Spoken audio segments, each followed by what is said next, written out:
በስመ አብ ወወልድ ወመንፈስ ቅዱስ አሐዱ አምላክ አሜን። የተወደዳችሁ እግዚአብሔር ቤተሰቦች የእናታችን የእመቤታችን የቅድስት ድንግል ማርያም የአስራት የቃል ኪዳን ልጆች ወደደን ባፈቀረን በአንድያ ልጁ በኢየሱስ ክርስቶስ ፍጹም ሰላም እንደምቆያችሁ አሜን። የአምላካችን ስም ዘወትር የተመሰገነ የተወደደ ሲሆን እንደ እግዚአብሔር ቅዱስ ፍቃድ የቅዱስ ሐዋርያት ሥራ ጥናታችን እንቀጥላለን። የሐዋርያት ሥራ ምዕራፍ 26 ላይ ነው እንግዲህ ያለውን የምናነሳው። ምዕራፍ 26 ከቁጥር 1 ላይ አግሪጳ ጳውሎስን ስለ ራስህ ተናገር ዘንድ ፈቅደንልሃል አለው። ከዚህም በኋላ ጳውሎስ እጁን አነሳና ይነግራቸው ጀመር። እንዲህም አለ፣ ንጉሥ አግሪጳ ሆይ አይሁድ እኔን ስለከሰሱበት ነገር ሁሉ ዛሬ በአንተ ዳኝነት እከራከር ዘንድ ስለተገባኝ ራሴን እንደተመሰገነ አድርጌ እቆጥራለሁ ብሎ በማመስገን ይጀምራል። እንግዲህ ምንም ጉዳዩ ክፉ ቢሆንም ንጉሱን ያመሰግናል። እድል ስለሰጠ እንዲከራከር፣ ስለራሱ እንዲገልጽ እድል ስለሰጠው ያመሰግነዋል።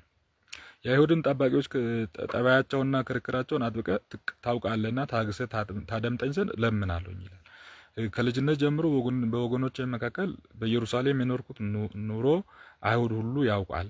ሊመሰክሩም ከወደዱ እኔ ፈሪሳዊ ሆኜ በአባቶች ሕግ እንድኖር ከጥንት ጀምሮ እነርሱም ያውቁኛል ብሎ ፈሪሳዊነቱን በመናገር ይቀጥላል። ቅዱስ ጳውሎስ የሚጠቅሙ ነገር ስላለ ነው። አሁንም ከጥንት ጀምሮ በእግዚአብሔር ዘንድ ለአባቶች የተሰጠውን ተስፋ መታመን ፍርድ በታች ቆሜያለሁ ይላል። አሁንም ሕጋችሁ ውስጥ ፍርዳችሁ ውስጥ የሚቆሙ ከሕግ በታች መሆኑ የአባቶችን ሕግ በማክበር ነው ብሎ ቅዱስ ጳውሎስ ይናገራል። ንጉሥ አግሪጳም 12ቱ ነገዶችን በመዓልትና በሌሊት ጥርሱን ያገለገሉ ወደ እርሱ ይደርሱ ዘንድ ተስፋ ያደርጋሉ። አይሁድም የሚከሰኝ ስለዚህ ተስፋ ነው ብሎ ቅዱስ ጳውሎስ መናገር ይጀምራል።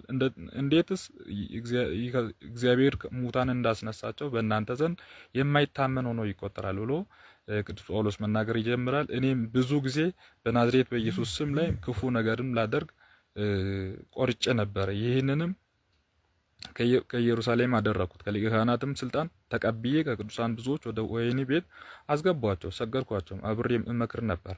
በየምኩራቡም ሁሉ ማስገደጃ ማዘዣ አውጥቼ በግድ ኢየሱስን እንዲሰድቡ ዘወትር መከራን እያጸነቧቸው ነበር። ይልቁንም ወደ ሌሊት ከተማቸው የሚያሳደርኩ ነበር ብሎ ቅዱስ ጳውሎስ ሐዋርያት ሥራ ምዕራፍ 9 ከቁጥር 1 ጀምሮ ያለውን ታሪኩን የራሱን ታሪክ መተረክ ጀምራል ማለት። ምዕራፍ 26 ይህንን ነው የሚመለከተው። ቀጥሎ ስለ አግሪጳ ንግግር ቅዱስ ጳውሎስ የህይወቱን አካል የሆነውን ህይወቱን ከተናገረ በኋላ አግሪጳ ይመልሳል። ከዚህም በኋላ ንጉሱ ሀገረ ገዢውም በርቄናውም ሽማምንቶቹ ተነሱ፣ ለብቻቸውም ገለል ብለው እርስ በርሳቸው እንዲህ ብለው ተነጋገሩ። ይህም ሰው እንዲሞት ወይም እንዲታሰር የሚያበቃ የሰራ በደል የለም። አግሪጳም ፊልጶስም ወደ ቂሳሪያ ይግባኝ ባይል ኖሮ ይህ ሰው ይፈታ ዘንድ በተገባ ነበረ ብሎ ቅዱስ ጳውሎስ መፈታት እንደሚገባው ሁለቱም ወሰኑ ማለት ነው። ቀጥሎ ወደ ሮም በመርከብ ስለሚሄዱ ቅዱስ ጳውሎስን ይናገራል። ምዕራፍ 27 ከዚህም በኋላ ጲላጦስ ወደ ቂሳሪያ ኢጣሊያ በመርከብ እንዲሄድ ዘንድ ባዘዘ ጊዜ ጳውሎስም ከሌሎች እስረኞች ጋር አብሮ አውጉስጦስ ጭፍራ ለነበረው ውሊዮስ ለሚባል መቶ አለቃ ተሰጠ።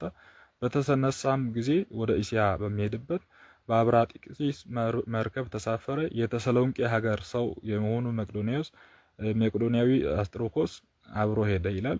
እንግዲህ በግዞት ማለት ነው፣ በማሰር በመያዝ የቅዱስ ጳውሎስን ወደ ሮም ይልኩታል ማለት ነው። ምክንያቱም ኢየሩሳሌም በሰዓቱ በሮም ቅኝ ግዛት ውስጥ ስላለች የመጨረሻው ፍርድ የሚፈረደው እዛ ሮም ነው እና በዚህ መልኩ በማግስቱ ወደ ሶዶንያ ደረሱ። ዩልዮስም ለጳውሎስ አዘነለት፣ ወደ ወዳጆቹም እንዲሄድ በእነርሱም ዘንድ እንዲያርፍ ፈቀደለት። ከዚህም ወጥተን ነፋስ ፊት ለፊት ነበርና በቆጵሮስ በኩል አለፍን። ወደ ኪልቅያም ጵንጵልያም ባህር ገብተን የሉቅያ ክፍል ወደምትሆን ወደ መርሃይ ሄድን። በዚያ መቶ አለቃውም ወደ ኢጣሊያ የምትሄድ የእስክንድሪያ መርከብ አገኘ። ወደ እርሷ ማስገባን። ብዙ ቀንም እያዘገምን ሄድን። በጭንቅም ወደ ቄኖዲዮስ አንጻር ደረስን። በዚያም በቀጥታ ለመድረስ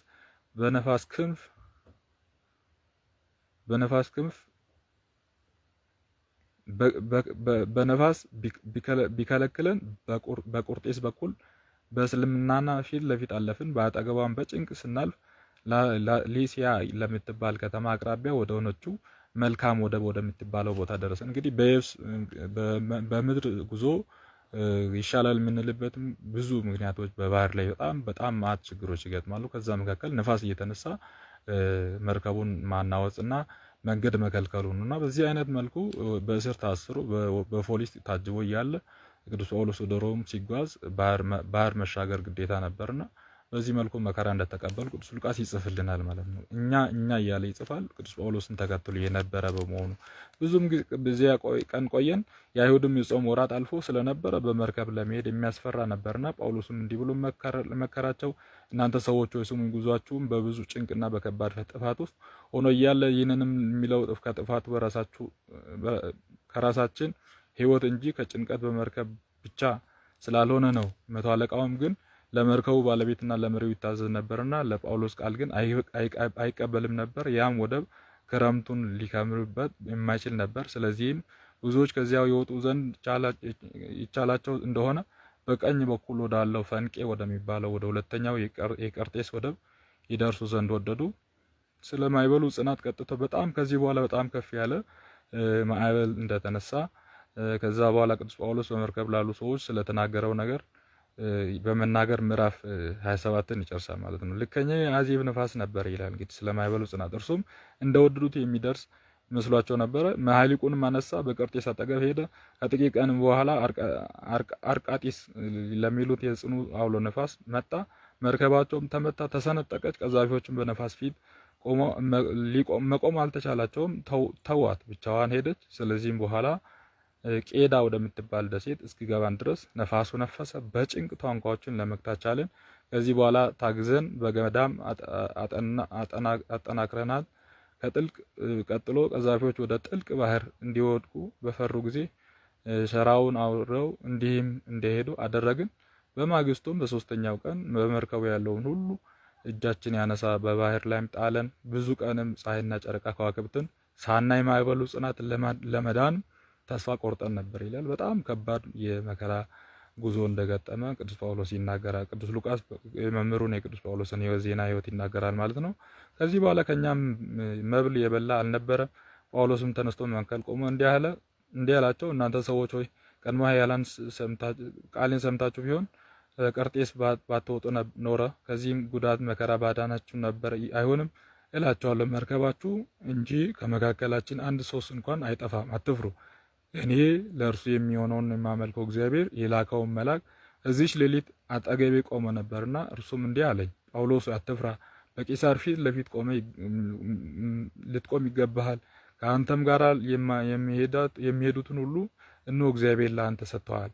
አሁንም ወንድሞቼ ሆይ ደስ ይበላችሁ፣ እንደነገረኝ እንደሚሆነውም እግዚአብሔር አምናለሁና፣ ነገር ግን አንዲት ደሴት እንደርሳለን ብሎ ቅዱስ ጳውሎስን እግዚአብሔር መልአክ መጥቶ እንዳነጋገረውና የሆነውን ሁሉ እግዚአብሔር ባወቀ እነዚህን ነፍሳት ሁላ ታድናለ ብሎ ለቅዱስ ጳውሎስ በሰጠው ተስፋ ዛሬ ምንም የምንሆነው ነገር የለም፣ ግን አትፍሩ፣ መጀመሪያ ቃሌን ብትሰሙ እዛው ብንቆይ በቀርጤስ ደሴት ብንቆይ ችግር አልነበረውም ብሎ ቅዱስ ጳውሎስ ማጽናናት ማረጋጋት ጀመረ ማለት ነው። በ14ኛውም ቀን በመንፈቀ ሌሊት በእድሪያ ባህር ስንጓዝ ቀዛፊዎቹ ወደ የብስ የደረሱ መስሏቸው መለኪያ ገመድ ጣሉ። በሰውም ቁመት ያህል አገኙ። ከዚያም ጥቂት ፈቀቅ ብለው ዳግመኛ ጣሉ። በሰውም ቁመት ያህል 5 አገኙ። በድንጋይም በሆነ ቦታ ላይ እንዲወድቅ ፈሩ። ስለዚህም ከመርከቡ በስተኋላ አራት መሊቅ በባህሩ ላይ ጣሉ። ፈጥኖም እንዲነጋም ጸለዩ። ከዚህም በኋላ ቀዛፊዎቹም በመርከብ ሊኮልሉ በወደዱ ጊዜ ወደ ኋላ ሊመልሱ ከምድር ላይ ሆነው መርከባቸውን የሚያጠነክሩበትን መስለው ጀልባቸውን ወደ ባህር አወረዱ። ጳውሎስም ይህን ባየ ጊዜ ለመቶ አለቃውና ለወታደሮቹ እነዚህ ቀዛፊዎች በመርከብ ውስጥ ከሌሉ መዳን አትችሉም አላቸው። ወታደሮቹም ወዲያው ተነስተው የታንኳኑን ገመድ ቆርጠው ተወድቅ ዘንድ ተዋት። ሊነጋም በጀመረ ጊዜ ጳውሎስ እህል እንዲበሉ ሁሉንም ለማለዳቸው እንዲህም አላቸው፣ እህል ከተዋችሁ ዛሬ 14ኛ ቀን ነው። አሁንም እሺ ብሉና ምግብ ብሉ፣ ራሳችሁንም አድኑ፣ ከእናንተ ከአንዱ ራስ ጠጉር እንኳን አጠፋም አለው። ይህንንም ተናግሮ ህብስቱን አንስቶ በሁለት ፊት እግዚአብሔርን ማመሰገነ፣ ቆርሶም ይበሉ ዘንድ ጀመር። ሁሉም ተጽናኑ፣ እህልም ቀመሱ። በመርከብ ውስጥም የነበሩት ቁጥራቸው 266 ነፍስ ነበር። በልተውም ከጠገቡ ጊዜ በመርከብ ውስጥ የነበረውን ስንዴ ወደ ባህር ጣሉት። መርከቡም አቃለለ። በነጋም ጊዜ ቀዛፊዎቹ ቦታውን አልለዩም፣ የሚሄዱበትን አላወቁም። ነገር ግን ለባህሩ አቅራቢያ የሆነውን ደሴት ተራሮች አዩ። መርከባቸውም ወደ እዚያ ሊያስጠጉ ፈለጉ። መሊቁንም ፈተው በባህር ላይ ጣሉት። የሚቆሙትንም አመቻችተው ወደ ነፋስ አነፋፈሱት። መጠናቸውም ትንሽ ሻራ ሲቀሉ ወደ ባህርም ዳርቻ ሄድን። መርከቡም በሁለት ታላላቅ ድንጋዮች መካከል ተቆረቆረች። ባህርም ጥልቅ ነበር፣ ወደፊቱም ተያዘች፣ አልተንቀሳቀሰችም። ከመጎደል የተነሳ በስተኋላ በኩል ጎኗንም ተሰብራ ተጎረደች። ቀዛፊዎቹም ወደፊት ሊገፏት አልቻሉም። ወታደሮቹም ዋኝተው እንዳያመጡ እስረኞችን አልገደሉም፣ ተማከሩ። የመቶ አለቃው ግን ጳውሎስን ሊያድነው ወዷልና ምክራቸውን እንቢ አለ። ውጡ አዘዛቸው።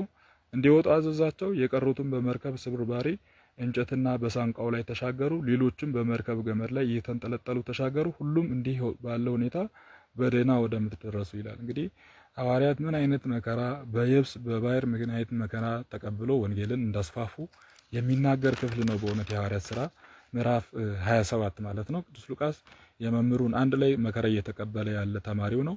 በዚህ መልኩ የመምህሩን መከራ በዚህ መልኩ ተርኮልናል ማለት ነው። እግዚአብሔር ይፈቅድ ቀጣይ ምዕራፍ 28 እንነጋገራለን። ያስተማረን የመከረን የገሰጸን የቅዱሳን አምላክ ስም ዘወትር የተመሰገነና የተወደደ ሲሆን